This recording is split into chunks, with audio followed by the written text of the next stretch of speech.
You're on there, that's what I call sport on Dublin's 98 FM. Hey, it's Jamie Moore here. We're with you on the radio every Sunday morning between 9am and 10am. As you can see, we've left the studio for a very special report here in Ballycullen Park, the home of Knocklyon United Football Club, one of the most famous football clubs in Dublin, with the chairman, Donald Skelly.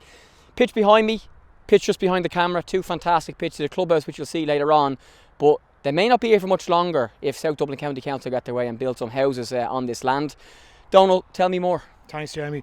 What we have here is our main pitch here in the clubhouse, and effectively we use this pitch for our smaller children. We have this pitch on the top pitch here. So every weekend we have 450 children between the ages of 7 and 12 use this facility. Plus we have the visiting teams. Basically what this gives us is it gives us the ability to cater for a large number of children, and this is a growing club. Our numbers are up from 560 to 700 and we're climbing. 60 new girls have joined the club since April alone. So we're crying out for facilities. The council want to build 42 houses on this pitch here, plus up around the corner of our site here leading up to the road, which is about 70% of the land here. If we lose this pitch, it's absolutely devastating to the club. We need to be able to maintain this. As a club, we've nothing against social housing. We see the need for it, but this is not the right location. This is a vibrant club. We need this. Without it, we're going to struggle, and we've got to fight this. Everybody in the club is behind us. We have a number of local politicians behind us. Catherine Sapone is behind us. We've also had John Delaney down here. John is 100% behind us. So a lot of people fighting the cause. Okay, so some stats on Knocklyon Football Club. The club established 34 years ago. Currently have, as Donna mentioned, up to 600 kids ranging from 5 and 6 to youngest, and they also have some mini leagues as well to the academy and the senior teams. 112 volunteers, and there's been 10 new teams this coming September alone as well. As you mentioned, up to 400 kids using these pitches on a weekly basis. At the moment it's on the summer break, but when the summer isn't on, these pitches are full to the brim with kids. The car park full, the little coffee shop and restaurant inside full of parents, and so on and so forth. The Mini World Cup recently, 390 children played on these grounds, but that may not continue for much longer. When did you first hear of the plans to build these social houses, and what will it do to the club if the plans do happen? Because clearly if you're losing over 70% of your land, it means either less kids play, you move them somewhere else, or this place has to be open 24/7 on one pitch to fit everybody in. Yeah, correct. Well, we first found out about this in January when we were just let back onto this site after a main drainage job was done here. We've been off the site for 2 years. We went to a meeting in January with the council, and the council told us that they were intending to seek to build 42 houses on the bottom pitch here, and that we would effectively lose it if that was to happen. They also then dropped the bombshell on us that we would be on a month-by-month lease on it as against the yearly arrangement on the pitches, and that we could be removed off it within a month's notice. So January was when we first found out about it. The effect on the club of losing this, I mean, again, 400 at the moment, 450 when we start back in September. Young children are not going to have a place to train. It'll be devastating. Could mark the end of the club because we won't be able to cater for not only the kids we have now, but it doesn't give us a chance to build or grow. Also on this side, around the side, is more land that we could develop into further pitches, and really turn this into a super hub here for the community. But we've got to maintain it. So it's as simple as you said, if this happens and if behind us they build the number of houses they want to build, it could kill Knocklyon United Football Club. Absolutely, because the alternative pitches that may be available to us are in Tymon. We had the use of Tymon pitches, pitch 5 and 6, which are 8 kilometres from here. So effectively that's no longer in the community. It's no longer Knocklyon United, and clubs have folded before when pitches have been taken from them. So yes, it could be the end. It could mark the end of the club. Of course, this site is well used by Special Olympics Ireland from time to time as well, and you mentioned you'd lost other pitches before in and around the M50 due to other housing developments, and I'm sure not every parent has a car and not every parent drives, and I'm sure not every parent is available every Saturday and Sunday to drive their kids here. I'm sure a lot of kids can get here on foot or by bus, and if you move them 8 kilometres up the road to play their home matches, they're not home matches, and you will definitely see a dropout of kids playing football for this club, definitely, if they can't actually play in their local area. Correct. The beauty of this site here is this site is accessible from cycle lanes, footways. There's a bridge over from the other side of the M50 will get you to this. You can safely walk to this when you're in here with younger children. This is enclosed with only 2 entrances, the main entrance, and then we have a small pedestrian entrance. So children are very, very safe in this environment, and to lose that, to go out into an open park, and as you say, to have to drive to that, parents will just take their kids to other sports or to other clubs, and it could mean the demise of our club. Explain to me where the process is currently at in terms of, I'm assuming it might have to go out to tender and there's a process that it has to be gone through. How likely is it that, Knocklyon will get your way and be able to keep these pitches? And if people want to help or sign a petition or speak to somebody, what can they do? Because I know all of these things in terms of new builds do take time and they do have to go through hoops, and hopefully from your point of view those hoops are causing a roadblock. Yeah, well, what we have here is what's called a Part 8 planning process, which will happen, we believe, in September or October in South Dublin County Council, where the local councillors will vote. This doesn't go to planning in the traditional manner. What happens is the councillors decide. So if 21 councillors vote in favour of building houses on this site, well then it'll move forward. So we do have petitions to sign. We'll be kicking off big time in September now, and everybody's back in school. Again, you need to talk to your local councillors, your local politicians, and get them behind us so that this doesn't go ahead. And at the end of this piece, if you're watching on the video, we'll have some slides on screen to tell you about the Knocklyon website and Facebook page and how you can help. And if you're listening on the radio, at the end of the feature as well, I'll give you some information as to how you can go and help. Donald, very finally, if I was to give you a sentence, a collection of words or 10 seconds to make your message finally, what would you say? I'd say leave our pitches alone and let us get on with building the future for this. We're volunteers, as you say, run by 112 people, and we're here to provide football for kids, and it's vital. In this day and age where kids are sitting behind Xboxes and PlayStations, you need them out here, and this facility is here. We just want to maintain it and grow it. That's the voice of Donald Skelly, the club chairman here at Knocklyon United Football Club, speaking to myself, Jamie Moore. It's a special report here on the That's What I Call Sport from Ballycullen Park. More now in just a second.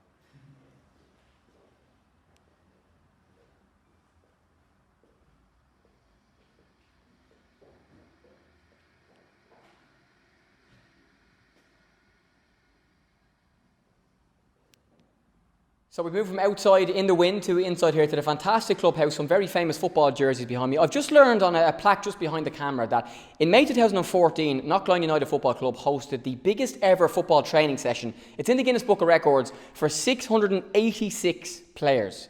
You can be sure if South Dublin County Council do get their way and build the number of houses that they want to build outside, that record certainly won't be broken here in the near future, that's for certain. I'm here now with one of the parents who had 3 sons involved in the club. 1 has just left and 2 are still involved. Dara Feely, how are you? Great, yeah, great. Thanks a million for coming out today. Yeah, Dara, thanks a million. Tell me about Knocklyon United Football Club and what it's done for your 3 sons here in this facility. It's fantastic. The players, the management, the whole squad, the way it's organised has been fantastic for them.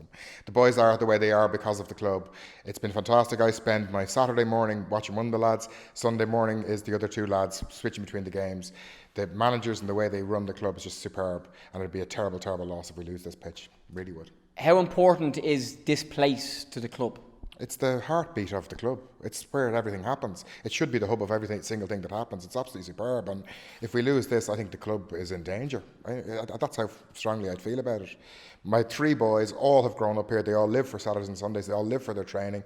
And in fairness, it's been a brilliant club for them to be involved in. My eldest lad has just left and gone to college now. He's still playing soccer in college. That's down to his Knocklyon experience. 2 younger boys coming through. Absolutely love it.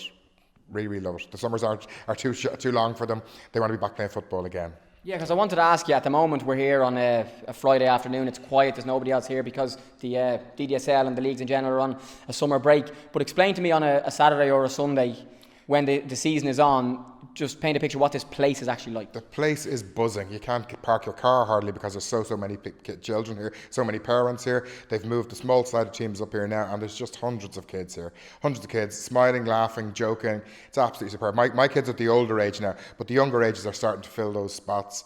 My eldest kids are now handling the academy is on every Friday evening from 5 till 6. There's about 120 kids there, and the teenagers are helping them learn the skills of football. So it's kind of an evolvement of the club, and people are just moving on and giving something back as well. But on a Saturday and Sunday, this place is heaving. It's great. I think as well that what should be mentioned is, apart from the football pitches that the boys and girls are playing on, it's a centre of a community. The parents are friends with each other, the parents know each other. I'm sure this little place here might make the club a few quid in terms of teas and coffees and chocolate bars and that sort of stuff. And it's a place where people come, maybe even the grandparents come, and they can only, you know, jump down the road and, you know, come and watch their grandkids play, maybe with their own kids as well. When we see the home games now, the support the Knocklyon United teams get, as opposed to when we go and watch other teams play. So on our side of the line, there might be 25 on the sideline. On the other side, you see 3 or 4 parents. It really is a community club where all the parents, grandparents, everyone gets involved. Brothers and sisters come along and watch their kids play. So it's a hub of activity, and it would be a terrible, terrible shame to let it go. So. Yeah, as I mentioned earlier on, 112 volunteers help with the number of children here playing for Knocklyon United. This is an if, and hopefully this if never happens, but if the houses are built, what do you see happening to the club, to the teams, and, you know, to the boys and girls who play here? Because clearly all of them won't be able to fit here because there just isn't enough space or capacity. The community aspect is going to be lost. If the teams end up scattered all over the place, it just won't work. I think the whole ethos of the club will be gone. I don't think it'd be no longer Knocklyon United. It'd be something else, Wanderers or some strange name. And I think that the management and the people who are involved in the club would lose heart. This is the very heart of the club, and this is what we need to keep. Yeah, of course, that word wanderers could be key because the club here may have to wander somewhere else to play their matches. Finally, if I could give you a sentence or a collection of words or 10 seconds to deliver a final message to, you know, from your point of view, to keep this place and to have the houses built elsewhere, what would you say?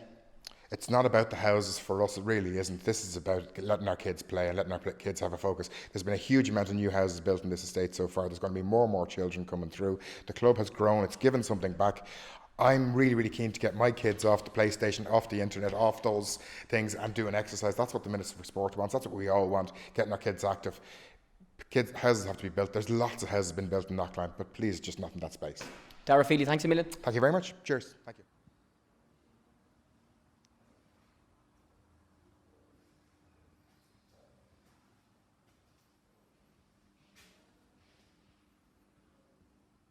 You're on a very special, and that's what I call sport report here from Knocklyon United Football Club. We're here in Ballycullen Park. My name is Jamie Moore with the on 98 FM every Sunday morning between 9am and 10am. We've left the studio and come here to the fantastic home of Knocklyon to find out about their battle to keep their main pitch and up to 70% of their playing space here for the hundreds of players who play here from the age of 4 up till 18 on a weekly basis, with the plan of South Dublin County Council to build social houses on one of the areas, leaving them with about just 30% of the space that they had. Here now with Dave Buggy, who's a club development officer and also has children who've played and still play here at the club.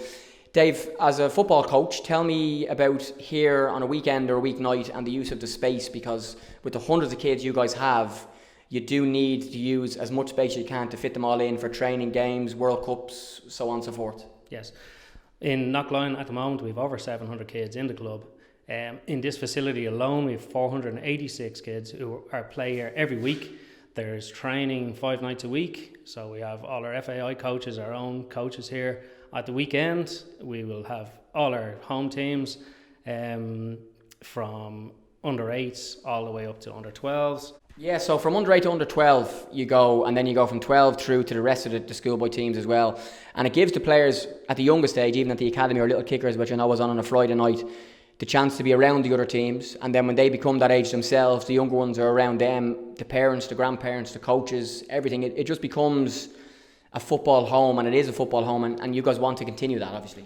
We do. At present we hold our academy, which is not on this site here. We hold it on a private Astro pitch, which is down the road. It's still in Knocklyon, which is fantastic, and we're lucky to have it. But we would love to develop this area, so we will have our own pitch, so we can actually have an Astro on a Friday night and have our academy, which is just up to 100 small children, which are under 7s at the moment. Yeah, and I think the key to that is, from a football point of view, is for you to be able to plan how many teams you want, how many kids you can offer places to for this season, for next season, for the season after, because you don't want to start an under 8s team and in 2 years' time tell them, well, we're going to have to play home matches 8 kilometres down the road, and then half of them say, well, my parents can't get me there, or my mum is working, or my dad's not around, and then you've started something, they're beginning to build an identity with Knocklyon United, and then they can't play anymore. Yeah, totally agree. Up to a couple of years ago we hadn't got the facility because it was under a drainage works, so when we did get it back we moved all our small sided pitches in here. The difference is phenomenal. It's just been, and I can see it. I was on football committee before this, so I kind of seen it from that end, and then from local people in the last year. It's just, it's a real buzz around the area. We held a World Cup here in the summer with nearly 400 kids, and my company personally sponsors the World Cup, and phenomenal thing to do. But it's absolutely great for the area, and there's a lot of, I suppose you'd call it, it's just, we just need to keep this ground. This is Knocklyon United. Knocklyon United isn't in Tymon Park. It's not in other parts of Dublin. It is Knocklyon. Yeah, interesting point from that point of view, that you want the home to be here. As a parent and as a coach, if, and this is an if that we hope won't occur, if the houses are built out behind us and South Dublin County Council do get their way, what do you see as the end game for the club and the people currently in it? Because from talking to the chairman earlier on, he was saying he feels the club could be really under threat in terms of its actual future. Yeah, absolutely. I if Ballycullen doesn't stay here, I personally think, and I know there's a feeling that Knocklyon United just will not exist, and it'll be a terrible loss for the area. This is where it was started, so we have to keep it. It's as simple as that. We have to try our best. That's what we're doing. We've actively talked to councillors, Minister for Sport, the Minister for Children, and there's great reply. Like, we're not against social housing, and I've said it to the minister that I've met. I said, if someone wants to build a playground there tomorrow, we'd still object to it, because we just need a field to play football. Very simple, quite simple. They need a field to play football, and that's what they've been doing for years and years and years. Just finally, if the people who have decided that this might happen are listening or watching, which hopefully they will, we're going to send it to them afterwards as well. If you were to, give a quick 10-20 second speech to them, you obviously give you, a few words to say in conclusion, what would you say about the hopes to keep this place and for them to find somewhere else to build a house, which I'm sure is doable, because it has to be. Yeah, well, building a house, if a house is built, we'll never see this pitch again. So we really need to keep this area. We have funding. So we're not looking for money. We're not looking for handouts. We're not looking for anything like that. We have private funding, which we can start tomorrow. We would love ultimately to be able to fence the whole area and make it into one large club. We do have our main sponsor, which is H&K, Dave Bobbitt, which has been fantastic through the years. We do have another sponsor as well. So funding is not an issue. Really what I'm trying to say is, if you can just get an answer. We just need an answer, and not to keep just going around in a big circle wondering if it's going to happen or not. Dave Buggy, thanks a million. Thank you. Thanks very much, Jamie.